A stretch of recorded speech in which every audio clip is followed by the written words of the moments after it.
Hello students, स्वागत है आपका अपने चैनल कॉमर्स कुजी पर। और आज की वीडियो में हम पढ़ने वाले हैं आपका नेशनल इनकम के बारे में। कौन सा चैप्टर पढ़ने वाले हैं हम सर? नेशनल इनकम के बारे में। क्लास 12th में होगा आपका चैप्टर, बहुत में क्लास 11th में होगा मैक्रो इकोनॉमिक्स में। तो बेसिकली जो हमारे क्लास 12th के बच्चे हैं उनके लिए आज हम पढ़ने वाले हैं नेशनल इनकम। पहले चैप्टर की वीडियो मैंने डाली थी जिसमें मैंने आपको basic concept of macro economics समझाए थे और मैंने उसकी वीडियो भी अपलोड कर दी थी। अगर आपने वो वीडियो अभी तक नहीं देखी मुझे पता है, डिस्क्रिप्शन में लिंक में डाल दूंगा, वहां देख लेना। और अगर आप लोग फेसबुक, इंस्टाग्राम, व्हाट्सअप वगैरह चलाते हो तो डिस्क्रिप्शन में मेरा सारे सोशल हैंडल के आईडी दे रखी है, वहां पे आके मेरे फॉलो कर लेना, सब्सक्राइब बढ़वा देना थोड़े से, ठीक है। चलिए शुरुआत करते हैं आपका ये चैप्टर नेशनल इनकम। तो सबसे पहली बात, नेशनल इनकम क्या होती है सर?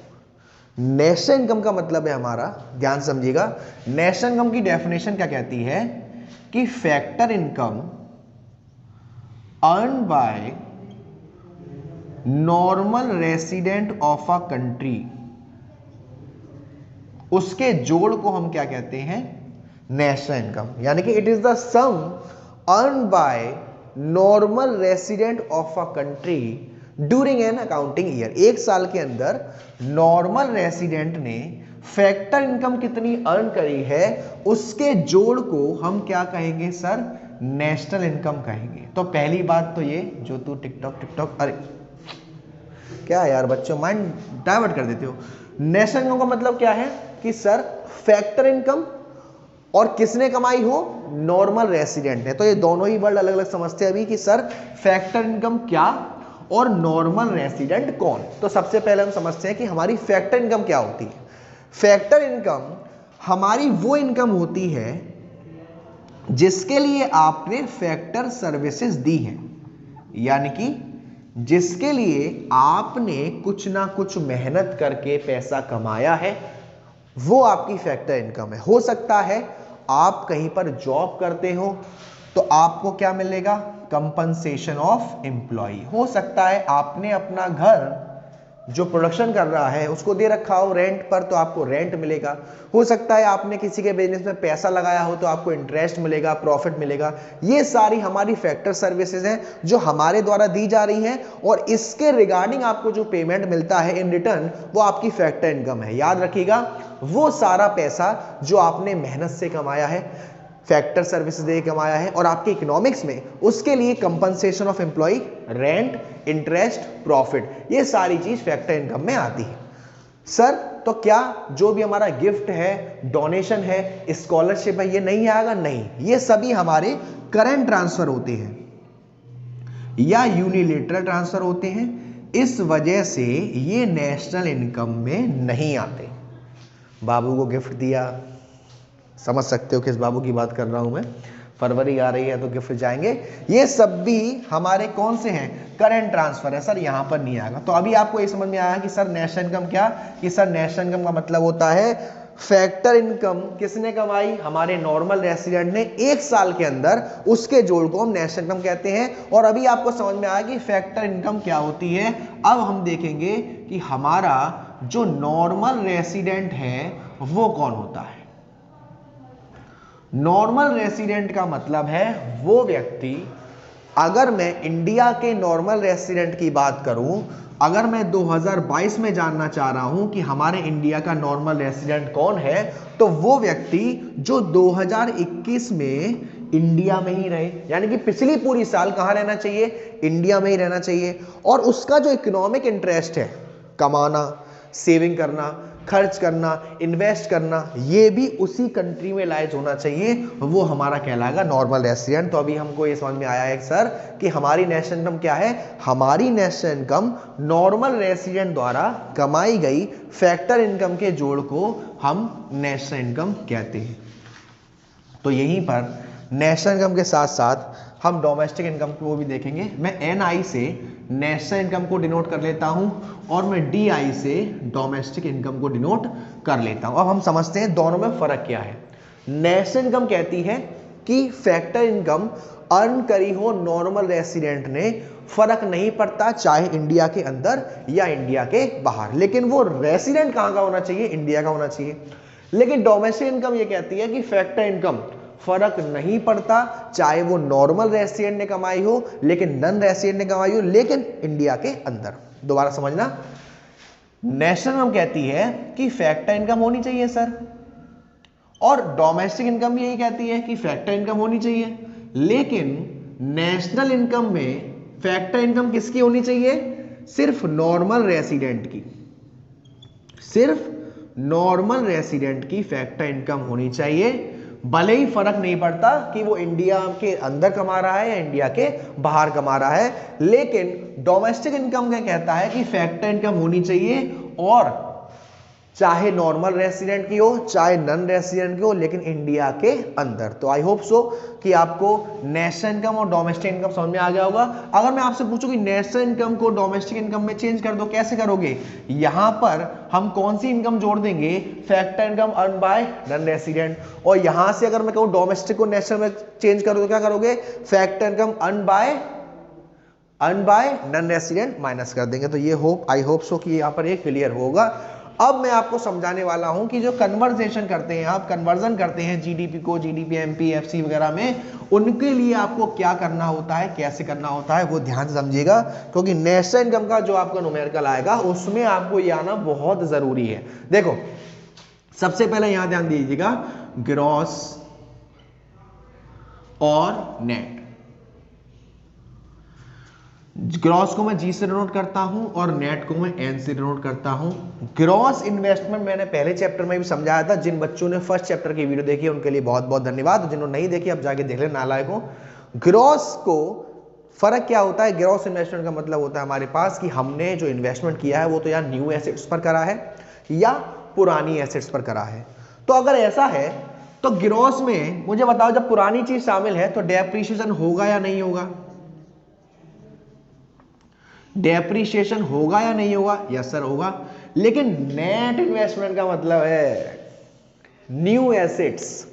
न्यू एसेट्स में क्या डेप शामिल होगा? नहीं होगा सर। तो अगर मैं आपसे कहूं कि जीडीपी को एनडीपी में चेंज कर दो, सर ग्रॉस में डेप शामिल है, नेट में शामिल नहीं है, ग्रॉस में शामिल है, नेट में शामिल नहीं है, ग्रॉस में डेप आता है, नेट में डेप नहीं आता। तो अगर ग्रॉस को नेट में चेंज करोगे तो क्या कर दोगे? डेप्रिसिएशन को माइनस, और डेप्रिसिएशन का दूसरा नाम कंजप्शन ऑफ फिक्स्ड कैपिटल। तो जब आप जीडीपी को एनडीपी में कन्वर्ट करने जाएंगे तो ग्रॉस में से डेप्रिसिएशन को माइनस कर देंगे, और अगर आप एनडीपी को जीडीपी में कन्वर्ट करेंगे तब हम क्या करेंगे सर?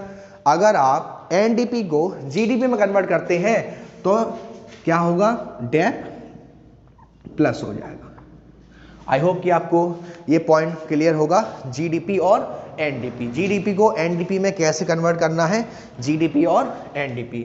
अब मैं आपको बताऊंगा कि अगर आपको ये, हाँ ये पॉइंट बहुत ही ध्यान समझना, बहुत जरूरी पॉइंट है, और इसके लिए मैं एक ट्रिक भी बताऊंगा कि अगर आपको जीडीपी को जीएनपी में कन्वर्ट करना है तो क्या करेंगे? यहां हमको डोमेस्टिक दे रखा है और यहां हमको नेशनल दे रखा है। अभी मैंने आपको बताया था कि सर डोमेस्टिक में फैक्टर इनकम आती है, फर्क नहीं पड़ता चाहे वो नॉर्मल रेसिडेंट के द्वारा आई हो या नॉन रेसिडेंट के द्वारा आई हो, लेकिन इंडिया के अंदर। लेकिन फैक्टर इनकम, लेकिन नेशनल इनकम क्या कहती है? नेशनल कहती है सर फैक्टर इनकम होनी चाहिए और नॉर्मल रेसिडेंट की होनी चाहिए, लेकिन फर्क नहीं पड़ता इंडिया के अंदर या इंडिया के बाहर। तो अब एक बहुत इंपॉर्टेंट कंसेप्ट समझना जिसका नाम है NFIA, नेट फैक्टर इनकम, है ना? NFIA, net factor income from abroad या टू अब्रॉड, आपको समझना है। ये जो NFIA है वो एक तरीके का इन दोनों का डिफरेंस है, NFIA। लेकिन सर हमें कैसे मालूम पड़ेगा कि ये जो डिफरेंस है? भाई अगर मान लीजिए आप डोमेस्टिक को नेशनल से माइनस कर रहे हो तो आपको कैसे मालूम पड़ेगा कि डोमेस्टिक की वैल्यू ज्यादा है या नेशनल की वैल्यू ज्यादा है? ध्यान समझिएगा, अगर क्वेश्चन में आपसे कह रहा है net factor income from abroad, तो इसका मतलब है नेशनल वाले का जो सम है वो ज्यादा है। तो जब डोमेस्टिक से नेशनल में जाओगे तो इस सम को क्या कर दोगे? क्या कर दोगे? इसको प्लस कर दोगे। जब आप डोमेस्टिक से नेशनल में जाओगे तो इस net factor income from abroad को प्लस कर दोगे। और अगर आपको दे रखा है net factor income paid to abroad या टू अब्रॉड, उस कंडीशन में डोमेस्टिक वाले का अमाउंट ज्यादा है, डोमेस्टिक से नेशनल में जाएंगे तो क्या कर देंगे माइनस। तो आप मुझे ऐसी बात बताओ कि अगर आप डोमेस्टिक से नेशनल में जा रहे हो, ये दे रखा है, तो हम क्या करेंगे प्लस करेंगे, और नेशनल से डोमेस्टिक में जा रहे हो और यही दे रखा है तो क्या करेंगे माइनस करेंगे। सर कोई और तरीका याद समझना, ये जो एफ है यहां पर और यहां पर है पी, जो एफ है वो कह रहा है कि मैं सिर्फ नेशनल की टीम की तरफ से खेलूंगा वरना नहीं खेलूंगा। बड़ा प्लेयर है एफ से, एफ बड़ा प्लेयर है, एफ से कुछ भी नाम दे सकते हैं आप। तो एफ कह रहा है कि मैं सिर्फ नेशनल की तरफ से खेलता हूं, डोमेस्टिक तरफ से नहीं खेलूंगा। और ये जो पी है ये कह रहा है कि मैं डोमेस्टिक तरफ से खेलता हूं, नेशनल से नहीं खेलता।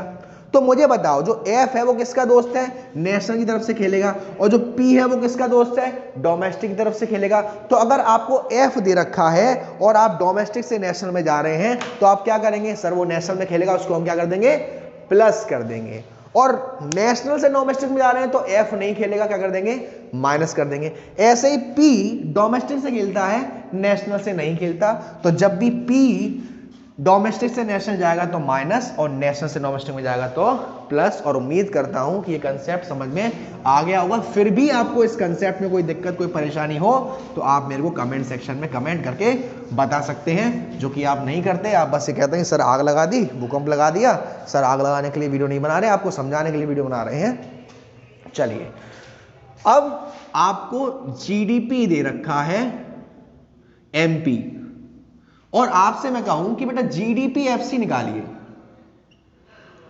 जीडीपी एमपी दे रखा है और आपसे मैं कहूंगा जीडीपी एफसी निकालिए। तो जो आपका एमपी है, हमें फर्क किसमें समझना है सर, एमपी में और एफसी में। एमपी में क्या होता था, जिसको मार्केट प्राइस कहते हैं, एमपी में और एफसी में पहले कोई फर्क नहीं था, दोनों बराबर हुआ करती थी। लेकिन जैसे ही गवर्नमेंट आई तो गवर्नमेंट ने क्या किया, इस मार्केट प्राइस पर इनडायरेक्ट टैक्सेस लगा दिए। तो उससे क्या हुआ, इस मार्केट प्राइस की वैल्यू क्या हो गई, बढ़ गई। और जब भी सरकार को हम टैक्स वगैरह देते हैं तो सरकार हमें उसके बदले सब्सिडी देती है, जो कि कुछ टैक्स में कटौती हो जाती है। तो मैं कह सकता हूं कि मार्केट प्राइस में इनडायरेक्ट टैक्स जुड़ा और सब्सिडी माइनस हुआ, जिसकी वजह से ये जो एमपी था वो एफसी से ज्यादा हो गया। और अगर मैं आपसे कहूं कि आपको वापस से एमपी को एफसी के बराबर में लाना है तो हम क्या करेंगे, एमपी में से इनडायरेक्ट टैक्स को माइनस कर देंगे और सब्सिडी को जोड़ देंगे, और वो किसके बराबर हो जाएगा, एफसी के। सर अगर हम एफसी को एमपी में चेंज करना चाहे तो क्या करेंगे, इनडायरेक्ट टैक्स को प्लस कर देंगे और सब्सिडी को माइनस कर देंगे। इसका एक फॉर्मूला भी होता है जिसे हम कहते हैं नेट इनडायरेक्ट टैक्स। इसका फॉर्मूला होता है इनडायरेक्ट टैक्स माइनस सब्सिडी। अगर आपको क्वेश्चन में नेट इनडायरेक्ट टैक्स दे रखा है, क्वेश्चन में नेट इनडायरेक्ट टैक्स दे रखा है, तो आपको इन दोनों का कुछ नहीं करना, क्योंकि पापा राजी तो क्या करेंगे बेटे, है ना। तो जब नेट इनडायरेक्ट टैक्स दे रखा है और आप एमपी से एफसी में जा रहे हैं तो नेट इनडायरेक्ट टैक्स को माइनस कर देंगे, और एफसी से एमपी में जा रहे हैं तो नेट इनडायरेक्ट टैक्स को प्लस कर देंगे। ये कन्वर्जन आपके लिए बहुत ज्यादा इंपॉर्टेंट है, नेशनल इनकम में आपके लिए बहुत काम आएगा। अब हम समझते हैं कि सर जो भी हमारे 3 मेथड हैं, कौन कौन से, प्रोडक्ट मेथड, इनकम मेथड और एक्सपेंडिचर मेथड, थोड़ा फेस पे भी लगा लूं, काला हो गया है ना, उसको आपको कैसे करना। सबसे पहला मेथड है हमारा प्रोडक्ट मेथड। प्रोडक्ट मेथड को हम वैल्यू एडिड मेथड भी कहते हैं, और जिस तरीके से इसके नाम में आपको दिख रहा है प्रोडक्ट मेथड, तो यहां पर किससे रिलेटेड बात होगी, प्रोडक्शन से रिलेटेड बात होगी। फर्स्ट चैप्टर में हमने पढ़ा था कि जब हम नेशनल इनकम को कंप्यूट करेंगे, इंटरमीडिएट कॉस्ट या इंटरमीडिएट परचेस कॉस्ट में नहीं लेंगे। तो बेसिकली मैं आपको इसका फॉर्मूला अगर लिखवाऊं तो प्रोडक्ट मेथड का फॉर्मूला होता है वैल्यू एडिड या वैल्यू ऑफ आउटपुट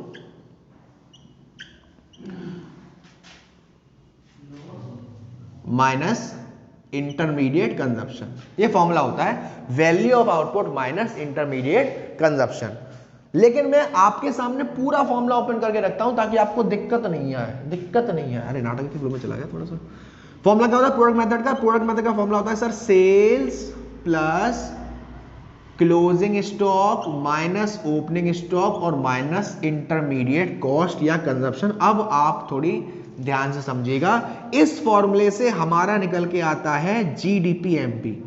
आप कह सकते हैं सर कि प्रोडक्ट मेथड से हमारा क्या निकल के आता है, जीडीपीएमपी। और इस जीडीपीएमपी से आपको क्या करना है, क्या निकालना है, वो क्वेश्चन में दे रखा होगा। बेसिकली बोर्ड में जो आपके क्वेश्चन आएंगे वो ऐसे नहीं आएंगे, आपसे इनमें से कोई एक चीज निकलवा लेगा, शेष निकलवा लेगा, क्लोजिंग स्टॉक या ओपनिंग स्टॉक या इंटरमीडिएट कॉस्ट निकलवा लेगा, ठीक है ना। तो देखो closing stock minus opening stock, ये फॉर्मूला है हमारा चेंज इन स्टॉक का।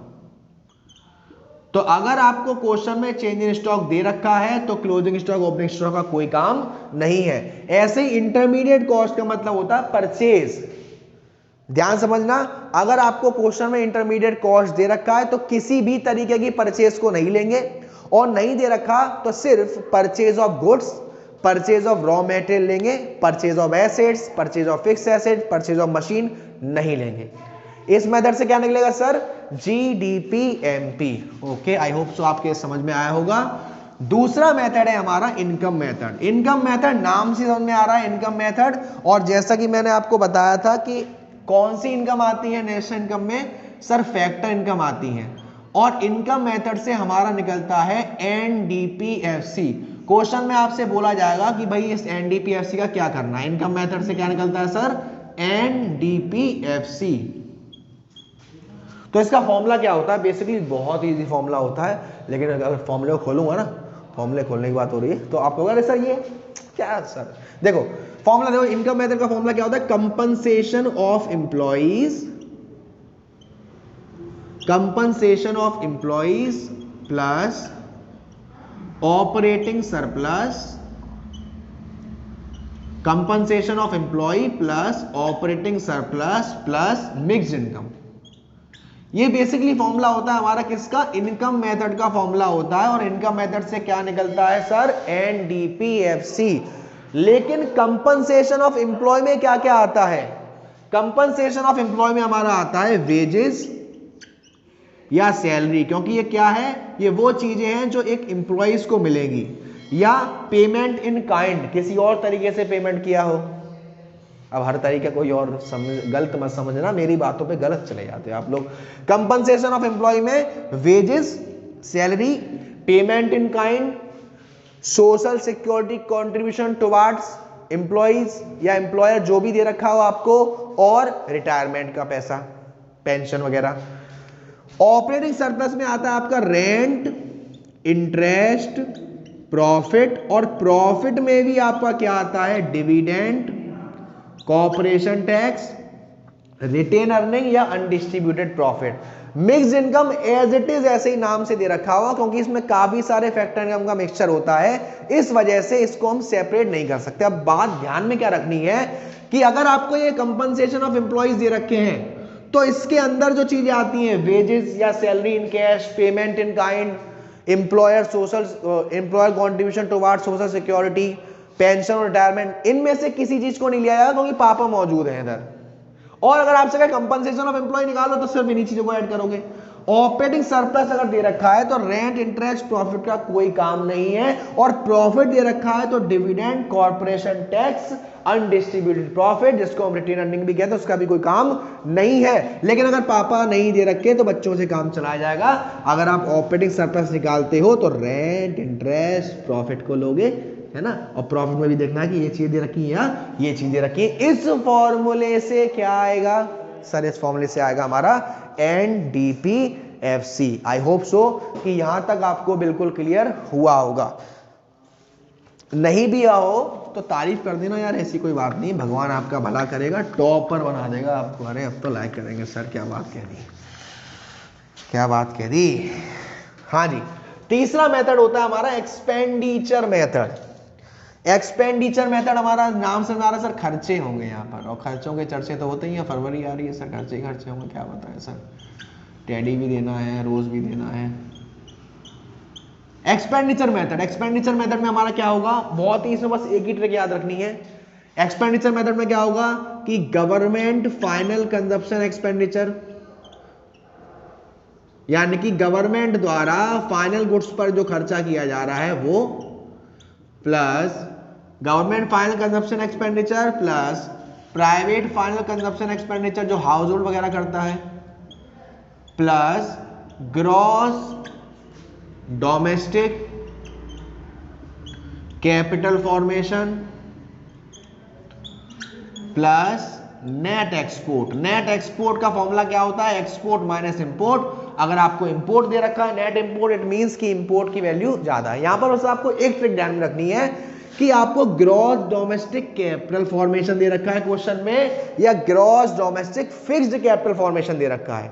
अगर आपको gross domestic fixed capital formation दे रखा है तो उस केस में हम लोग चेंज इन स्टॉक को gross domestic fixed capital formation में ऐड कर देंगे, जिसकी वजह से वो ग्रॉस डोमेस्टिक कैपिटल फॉर्मेशन में चेंज हो जाएगा। और इस एक्सपेंडिचर मेथड से भी हम लोग क्या निकालते हैं सर? GDP MP. तो जीडीपी एमपी निकालते हैं, और जीडीपी एमपी को क्या करना है वो आपको क्वेश्चन में गिवन होगा। तो यहां पर आज की वीडियो में हमने नेशनल इनकम अभी पढ़ा, डोमेस्टिक इनकम क्या होती है वो पढ़ी, नेशनल को डोमेस्टिक इनकम में कैसे करेंगे वो पढ़ा, तीनों मेथड पढ़े और कन्वर्जन पढ़ा। कुछ लिमिटेशंस भी होती हैं जीडीपी की, जैसे मैं कहूं कि जरूरी नहीं है कि हमेशा अगर जीडीपी बढ़ेगा तो उससे वेलफेयर ही बढ़ेगा। फॉर एग्जाम्पल जैसे दारू, अरे सर पियेंगे आज तो, मतलब नहीं पियेंगे नहीं। जब आपको याद होगा 2019 में लॉकडाउन लगा था, तब कुछ टाइम के लिए हमारे इंडिया में जो हमारी लिक्विड शॉप्स हैं वो खोली गई थी, और एक हफ्ते में ही आपने देखा था यूपी में कितने करोड़ की दारू सेल हुई थी। अब उसके सेल होने से जीडीपी तो बढ़ी, लेकिन क्या भला हुआ होगा समाज का? नहीं हुआ होगा। दूसरी चीज एक्सटर्नलिटीज जिसको कहते हैं, पॉजिटिव और नेगेटिव। पॉजिटिव एक्सटर्नलिटीज का मतलब है कि आपने कुछ अच्छा किया और उस अच्छा करने के लिए आपको कोई पैसा नहीं मिला। आपने कुछ बुरा किया और उस बुरा करने पर भी आपको कोई चार्ज नहीं देना पड़ा। फॉर एग्जाम्पल मान लीजिए मैंने अपने घर के पास पार्क रखा है, वहां पे लोग आते हैं घूमते हैं, क्या इस चीज के लिए कोई पैसा चार्ज करूंगा? मैं नहीं करूंगा, लेकिन सर मैं तो कर लूंगा, मैं तो पैसे आने चाहिए कैसे भी आए सर। Positive externalities. नेगेटिव में क्या है? मान लीजिए मैं सामने से जा रहा था, अब मालूम मेरे सामने कोई सिगरेट पी रहा है, अब कोई सिगरेट पी रहा था उसे देख के भी मैं सिगरेट ही पीऊंगा ना, वैसे नहीं पीता मैं लेकिन पीऊंगा, लेकिन क्या उसके लिए उस बंदे को कोई पेनल्टी लगेगी? नहीं लगेगी। तो ये हमारा पॉजिटिव और नेगेटिव एक्सटर्नलिटीज। तो आज की वीडियो में इतना ही। नेशनल इनकम का पूरा जो था कंसेप्ट वो मैंने वन शॉट वीडियो में मोस्टली कवर किया है। फिर भी अगर कुछ रहता है तो मैं आने वाले पार्ट्स में जो टीआर जैन की बुक है उससे कराऊंगा। वीडियो से रिलेटेड कोई डाउट हो कमेंट सेक्शन में बताइएगा, बाकी व्हाट्सएप नंबर डिस्क्रिप्शन में मिल जाएगा आपको। तब तक के लिए देखते